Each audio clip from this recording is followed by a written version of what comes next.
In this classroom, we have whiteboards and displays along the walls as well as tables for students to use. First, you will need to locate the control panel on your podium. On the screen, there'll be a button that says Press to Begin.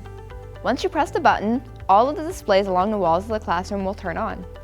The overhead document camera attached to the podium will turn on as well. Once you've pressed this button and everything has turned on, you'll see a list of sources on the left side of the screen. These sources are your options for what is going to be shown on your podium monitor and the displays. Your options are NinerNet PC, Laptop 1 HDMI, wireless video podium, and document camera. NinerNet PC is the computer on the podium. If you click this button, it'll show you what is on this PC. Your room has dual monitors. It will only show what is on the left monitor.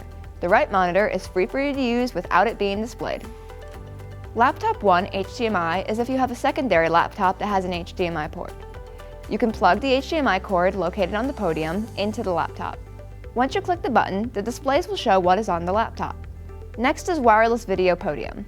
This is used to allow the instructor to mirror a separate device on all displays around the room. Once you click this button, the control panel will show individual IP address and code that the instructor can use to access this feature. Last on the list is the document camera. Once you click this button, it'll show what is under the document camera on the displays around the room, as well as on the podium's left monitor. You will see a list of options in the middle of the control panel screen. These control the document camera. The first listed is the power button. This will turn the document camera on and off. You can use this panel to adjust the lights on the document camera by turning off all lamps or turning on the arm or back lamps individually. You can also use this panel to zoom the camera in or out, rotate the image, or freeze the image.